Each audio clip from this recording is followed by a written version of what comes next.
5 अध्याय में वर्णन किया गया है। 5 में से एक बात भी हमारे आपके जीवन में है तो हमको धन आएगा ही। इसलिए कृपा करके ध्यान से सुनेंगे। पहला क्या है, बोले माता पिता का आशीर्वाद। नीचे से याद ऊपर से।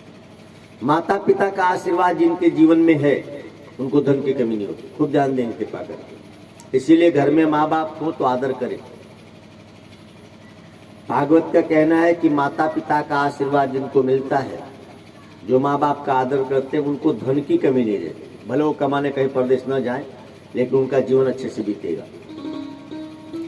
दूसरा, माता पिता के बाद बोले गुरु की सेवा। समझो हम जन्मे माँ बाप मर गए तो कैसे सेवा करेंगे माँ बाप की?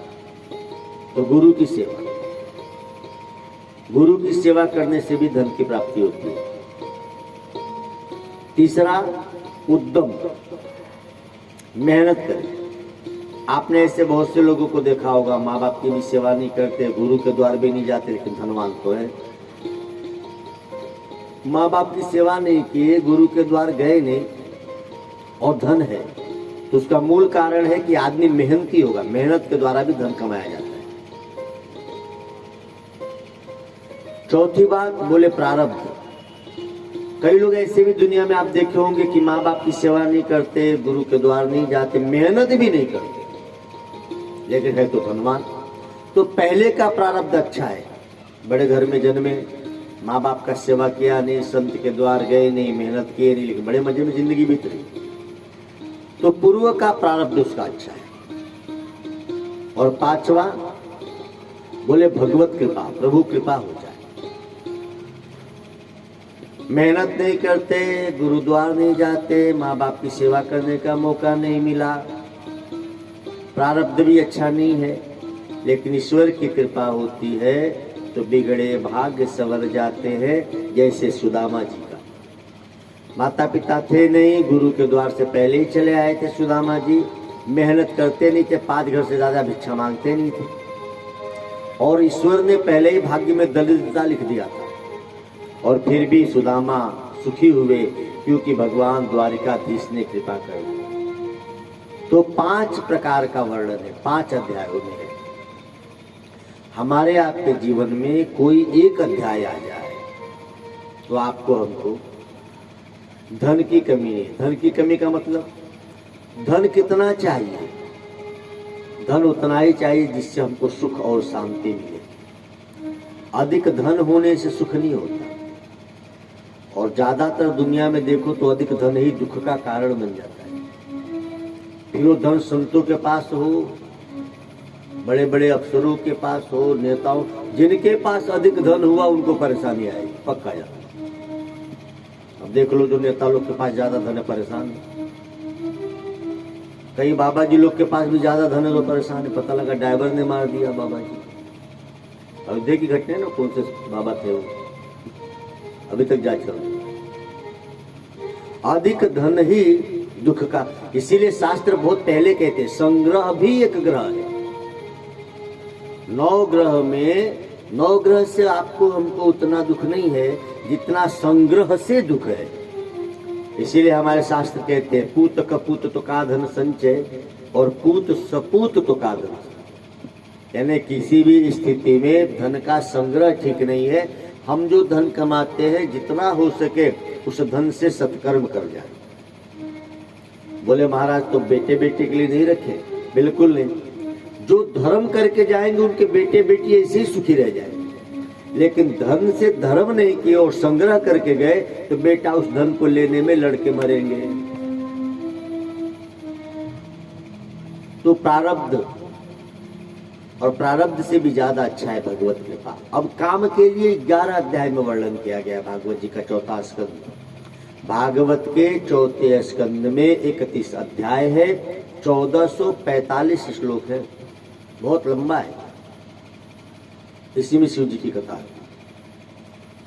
अब सोचे यदि आपको भागवत विधि विधान से सुनाए हम, तो हम सुनाने में कोई तकलीफ नहीं, मुझे समय लगेगा, 18,000 दिन तो लग जाए। तो भागवत कहते हैं कि 11 अध्याय क्या है, तो 5 ज्ञान इंद्रिय है, 5 कर्मेंद्रिय है और 11वां मन है। मतलब यह हुआ कि 11 स्थान से जब तक हमारी वासना नहीं निकलेगी तब तक हमारी उपासना परिपूर्ण नहीं होगी। यानी 11 जगहों से जब वासना का निर्मूलन होता है तब हमारी उपासना ऊपर की तरफ उठती है, तब हम ईश्वर की प्राप्ति कर पाते हैं। अब इन 11 जगहों को शुद्ध करने का उपाय क्या है? सद्गुरुदेव की सेवा और सत्संग का श्रवण।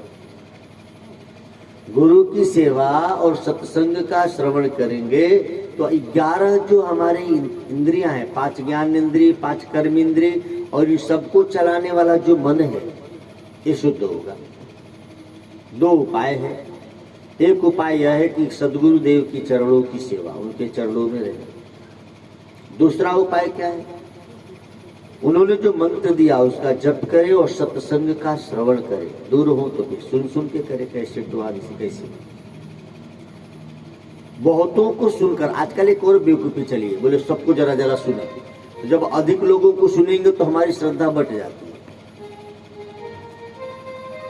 फिर कभी कभी क्या है कि पूरा ज्ञान तो हमको है नहीं, तो जो गुरु सुनाना चाहते थे आत्मा वाली बात को हम समझ नहीं पाए और किसी दूसरे को सुने तो उसने चुटकीलेदार मसालेदार कोई कथा सुनाई, हमको वही अच्छा लगने लगा। तो अच्छा तो लगा लेकिन उससे मुक्ति नहीं हुई।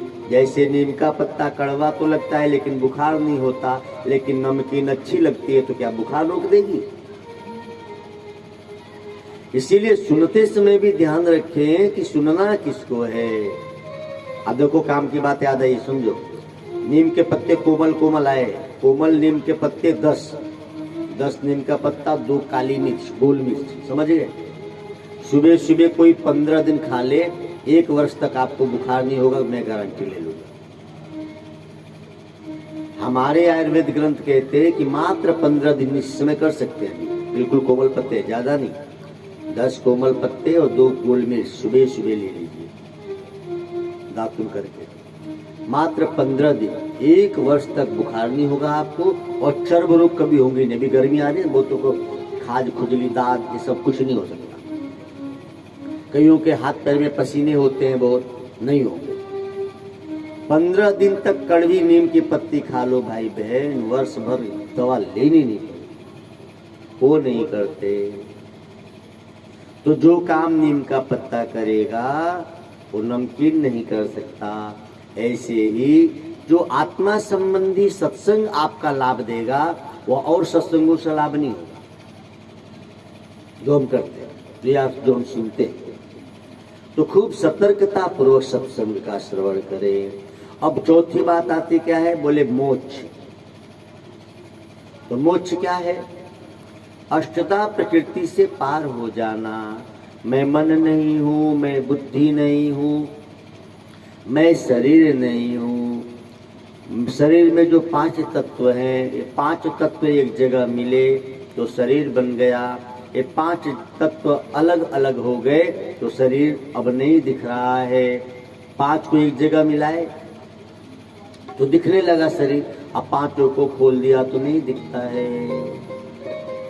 जैसे सोना से गहना बना दिया तो डिजाइन दिख रहा है गहने का, अब आपको अच्छा नहीं लगा डिजाइन तो ले गए सुनार के पास। सुनार ने क्या किया? उसको गला दिया, सारी डिजाइन गाए, अब उसमें से गहना दिख नहीं रहा है। सोना अब भी वही का वही है, बस गला के डिजाइन हटा दिया। तो अब दिखेगा क्या? सिकड़ नहीं दिखेगा, वो कान वाला दिखेगा, अब तो सोना हो गया। आत्मा का ही रूप है और जब आत्मा अपने शरीर को हटा लेती है तो आत्मा तो रहती है, दिखती नहीं। समझ में आ रही है बात? जैसे फ्रिज में पानी रखे, बर्फ हो गया तो बर्फ हो गया तो दिख रहा है ना, गिलास में रखो तो गिलास जैसा, कटोरी में रखो तो कटोरी जैसा। अब कटोरी जैसा गिलास जैसा दिख तो रहा है, लेकिन उसको ला के धूप में रख दो, 1 घंटे बाद कैसा दिखेगा बताओ? वो बर्फ न कटोरी जैसा रह गया न गिलास जैसा रह गया, पुनः अपने निराकार रूप में आ गया ना। ऐसे ही हम लोग भी हैं, जैसे फ्रिज में रखा तो आकार, यानी हम शरीर में हैं तो आकार हमारा दिखता है, लेकिन शरीर से बाहर होते हैं तो हम भी निराकार हो जाते हैं, क्योंकि हम आत्मा हैं। समझ में आ गई बात? शरीर माने फ्रिज मान लो, तो शरीर में आत्मा है तो आकार दिखता है, शरीर से बाहर हो गया तो है तो अभी भी लेकिन निराकार। जैसे जल फ्रिज से बाहर आ गया तो अब निराकार हो गया ना, धूप से। बर्फ था तो दिख रहा था। तो ये हो गया अष्टदा प्रकृति से पार, मोक्ष। जब तक फ्रिज में था, बर्फ जमा हुआ था तो आकार था, उसको पकड़ा जा सकता था। लेकिन एक बार पिघल गया, अब हाथ में पकड़ में आएगा क्या? नहीं। एक बार शरीर छूट जाती है तो वही बाप, वही बेटा, वही पत्नी, वही पति अब पकड़ में नहीं आते। जय सिया राम। ओ अभी भी है लेकिन हमको नहीं दिखता, हम नहीं जान पाते। एक दिन हमारा भी यही हाल होने वाला है। आप अभी शरीर में हो तो आपको लगता है मैं क्षत्रिय, मैं ब्राह्मण, मैं अयोध्या वाला, मैं काशी वाला, मैं बीमार हूँ, मैं स्वस्थ हूँ। लेकिन सोचो एक बार इसमें से निकल गया तो न अयोध्या वाला, न काशी वाला, न क्षत्रिय, न ब्राह्मण, न बीमार, न स्वस्थ, सब ठाए ठाए फिस जय सिया राम हो गए। तो अष्टदा प्रकृति से पार कौन है? वो पर ब्रह्म।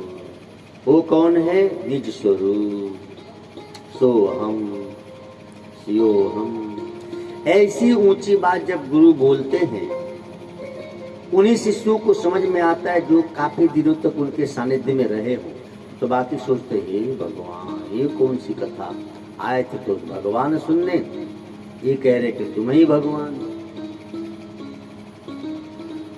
वास्तव में भगवान से भिन्न कुछ भी नहीं है। जो कुछ भी है सब उसी का रूप ही है, सब भगवान का ही रूप है।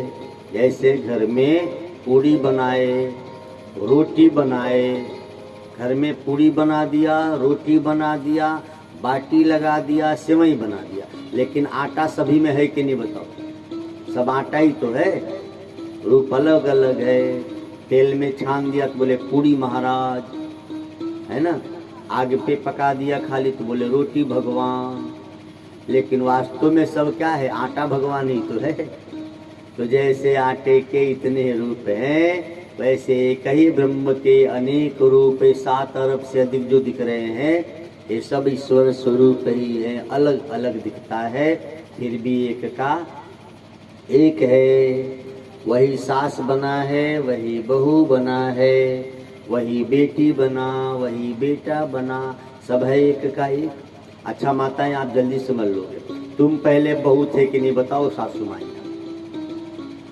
तुम भी तो पहले बहू थे, घूंघट काट के आए थे टंडौली में। अब क्या है? अब इनको लगता है कि है टंडौली हमार।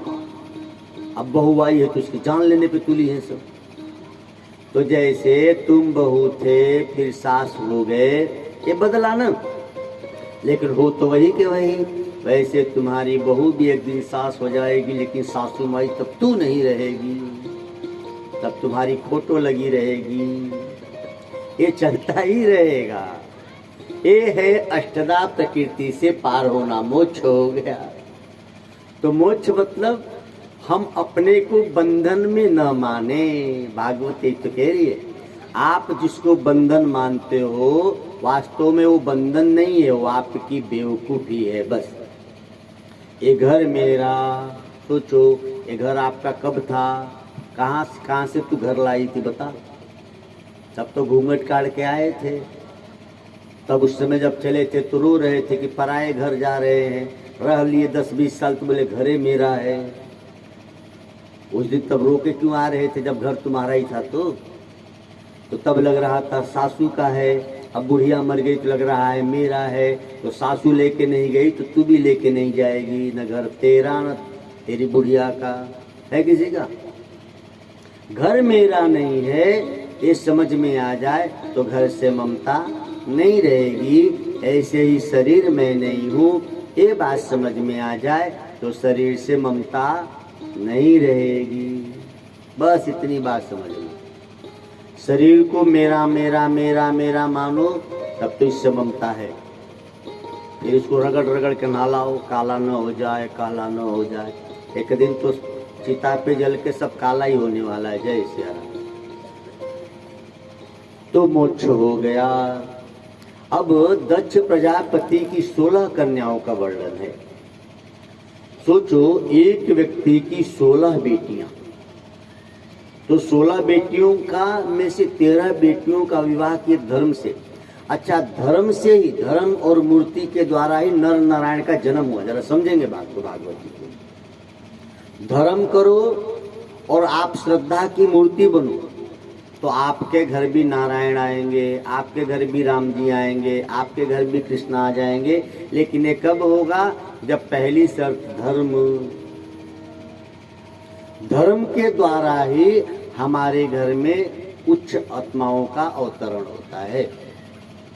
धर्म नहीं करते हैं तो फिर वही बेटे बेटी भी वैसे ही आएंगे। आप अपने छोटे छोटे बच्चों को देख के जान सकते हो कि बच्चा मेरा अच्छा होगा कि बुरा होगा। कैसे? होनहार बीरवान के चिकने चिकने पात कहे जाते हैं। जो बच्चा, जो आत्मा हमारे घर आई है, अब वो उच्च कुल से आई है कि नीचे कुल से आई है, कैसे पता लगेगा? बच्चे बचपन से अपनी तरीके दिखाते हैं। आपने बच्चे को गोद में लिया, अब बच्चा पता लगा कि नाक में आपकी उंगली घुसड़ दिया, समझ लो कि ये बच्चा बड़ा दुख देने वाला है। हाँ, कई बच्चे ऐसे होते हैं, आप गोद में लो, नाक में उंगली घुसड़ देगा, आंख पोंछ देगा आपका, ऐसे गड़बड़ करने लगते हैं। ये बच्चे ठीक जगह से नहीं आए, धर्म आपका कमजोर है। आप कभी कभी छोटे छोटे बच्चों को देखो, छोटे बच्चे आप गोद में ले और बच्चे ऐसी ऐसी बात कर देते हैं, इतनी सुंदर ढंग से आपकी गोद में बच्चे बैठते हैं कि उनको देख के हमारा हृदय प्रसन्न हो जाता है। यानी बच्चे कुछ करने वाले। छोटा बच्चा माँ की गोद में आके बैठा और माँ ने सिर पे हाथ रखा, कहाँ गया था बेटा? बच्चा माँ से कह रहा है कि माँ ये मेरा सिर है, तेरा बेटा कौन है? अब सोचिए, छोटा बच्चा है तो माँ ने माथा को चुमा के, अरे तू ही तो मेरा बेटा है। बोले नहीं माँ, ये मेरा मस्तक है, तेरा बेटा कौन है? तो माँ ने चूमा कि क्या कह रहा है, तू ही तो मेरा लाला है। बोले नहीं माँ, ये मेरा मुख है, तेरा बेटा कौन है? माँ ने छोटे से बच्चे को गले से लगाया कि बेटा तू ही तो मेरा बेटा है।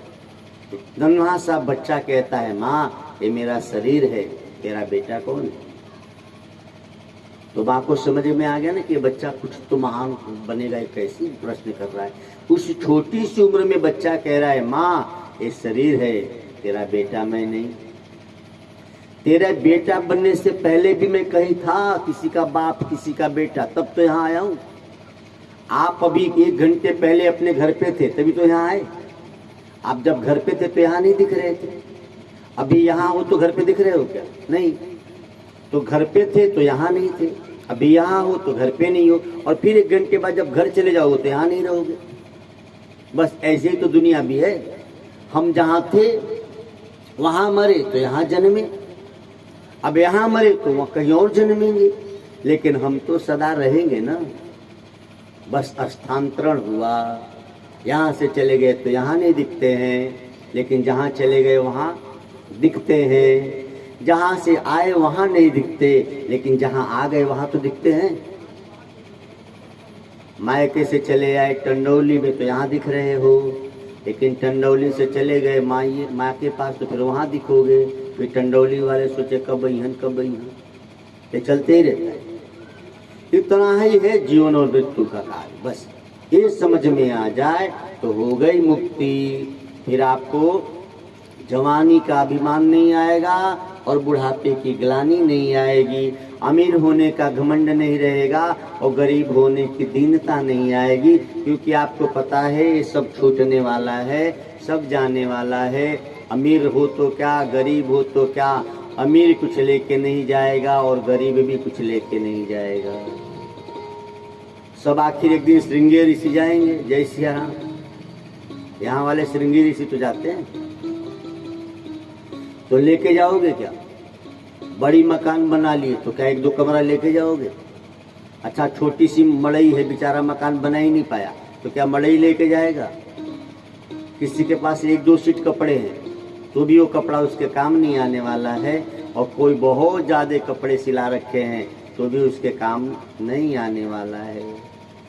ऐसा दिव्य अद्भुत ज्ञान जब श्रीमद् भागवत की कथा से हम सुनते हैं तो हमको अमीर होने का अहंकार मिट जाता है और गरीब होने की ग्लानि मिट जाती है। हम बीमार हैं कि स्वस्थ हैं, इसका भाव मिट जाता है। हम समझ जाते हैं कि शरीर बीमार है, शरीर स्वस्थ है, मैं न बीमार हूँ न मैं स्वस्थ हूँ, न मैं जन्मा न मैं कभी मरूंगा, क्योंकि मैं अजर अमर अविनाशी आत्मा हूँ।